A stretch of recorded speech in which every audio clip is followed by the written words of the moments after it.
So, what's it like to be Rainbow? Awesome. In real life, it's crazy because I'm just covered in tracking dots the whole time. So it looks like I have like a weird version of the chicken pox, but then it ends up looking great on TV. So cool. On top of that, I guess but so, gay icon, Rainbow Bright. Thanks. How does that feel? Amazing. I mean, Lyrica and I, from the beginning of season 1, were like, I think it was always Josh and Steph's intention to write that relationship out, but her and I, from the beginning, were like, we need to push this, because her and I both read the comics, and like, we shipped Nico and Karolina, and obviously most people do, I hope.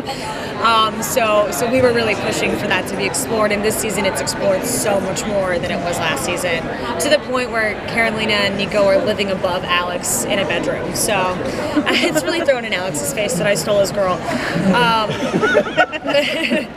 But it's really awesome to explore that. Just to have the representation, I think, is so important, and the fan response has been really, really amazing. It's great. Another big part of Karolina's journey in season 1 was discovering her identity. How does that kind of play, not just sexual, but also being an alien? Yeah. How does that play into season 2? Well, season 1, she was definitely like afraid to embrace all of those things, and in season 2, she stops caring about that. I think they're living on their own now. They're not worried about living up to any expectation their parents may have placed on them. So this season, they're just fully embracing everything about themselves. There's even a line that Karolina has this year where she says, I'm tired of being afraid of my powers, afraid of like people labeling me as different because of like my family background. I'm half alien. That's what makes me so special. Like, I'm embracing it. So yeah, they're just unafraid this year, and they kind of have to be when you're 16 and living on the streets of Los Angeles. Will we see, without giving anything, will we see some interaction between you and Julie? Yeah. Okay. That relationship is explored more this season as well. I think a lot of the questions that were posed in season 1 are answered this year, and a lot of those relationships are fully explored. You have a pretty big October with the release of Halloween this month. Was there something that you learned kind of on the set of Halloween that you were able to bring to Runaways on set, if that makes any sense? I didn't learn anything from Halloween other than I'm really afraid of my own closet now, which if you watch the trailer you'll get.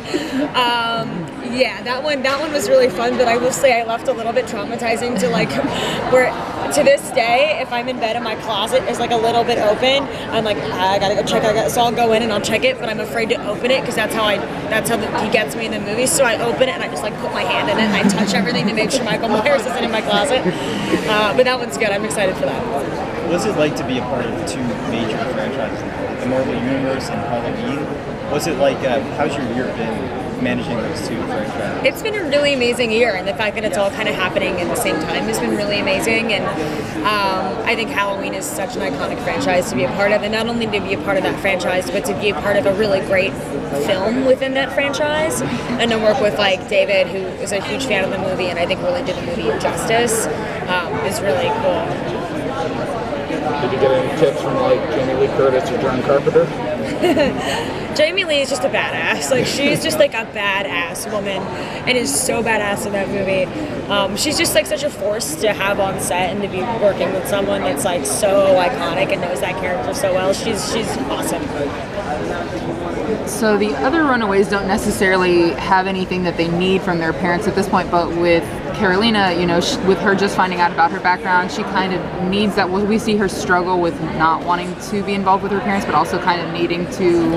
Yeah, she's kind of sneaking around a little bit to try to develop that relationship with her dad without the other Runaways knowing, but I do think she gets a little bit isolated this season because she's the only one that still needs that relationship, and it's very easy for all of them to label Jonah as evil, but for Karolina, that's her dad, and she needs to learn where she came from him, so I don't think it's as easy for her to just label him as evil and walk away. So this season, she definitely has a little bit of a push-pull between, what her relationship with her dad is going to be. Obviously, Karolina has a relationship with Nico, but is there anyone else on the team that we'll see her grow close with this season? I think there's always a little bit of a special bond between her and Molly, because Molly is the only other person that has those kind of powers within her, like in her DNA. So I think there's always a little bit of a special bond there. But then on top of that, all of the Runaways this year are really close. I feel like we were all 6 of us, because last season there was a lot of us with our parents. This season it's a lot of us together in the same place. So this season I feel like we really just become one unit. Now, now that your characters are kind of like all like living together in this kind of intense like space, like how is the group dynamic now that you're all together kind of in this intense scenario? It's a family, so there's fights and there's a lot of disagreements and but a lot of love also. I think what separates our show from a lot of other Marvel shows in particular is that it's not just action. There's actually a lot of like, it feels like a family show. It feels like a teen drama still. So you get a lot of like really heartwarming episodes this year as well, not just action episodes. You do see like the family that we're trying to grow between the 6 of us. So in the first episode of the season, one of the scenes that I loved the most is when they had to go to, I guess, a soup kitchen type thing, and you kind of got to see the reality of being runaways. And did that kind of help set the tone for the season of not just being like these kids that have powers, but like actually having to live on their own and seeing what poverty was like in Los Angeles? Yeah, absolutely. And I think the way that the show was shot this season, you see a lot more of that in Los Angeles also. It's not, last season was mansions in Brentwood, and this season it's like soup kitchens and Griffith Park and, you know, downtown LA, and it feels grittier. It feels like you're seeing more of that reality. And I also think, you know, it's still a TV show, so there's hair and makeup involved, but I think it's less glam than it was last year. This season, it definitely is more. We're on the streets, we're surviving. It feels gritty, and it feels like we're trying to find our footing within that new circumstance. With Karolina getting, you know, used to these powers, will we see them grow throughout the season? Yeah. Like I said, there's so much more flying this season than there was last season, and glowing, and everyone is kind of honing in on their powers and finding out what they're actually capable of.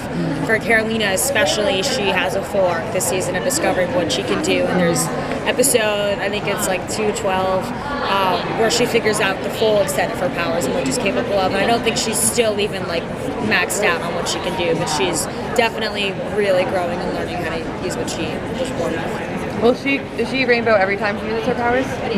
It depends on what. If she's just going like this, like the hand will be rainbow, but sometimes she'll like do one of these things and then it's like full body rainbow. Honestly, I think it depends on how much money is in the budget. That's what happens. Has there been more like stunt coordination this season? Yeah. Like with flying and things like that? Huge. Last season we never even fully had a stunt rehearsal because we didn't ever really need them. It wasn't that involved. And this season we had so many stunt rehearsals. We were all pretty beat up after a few action sequences. So it's it's last season on steroids for sure.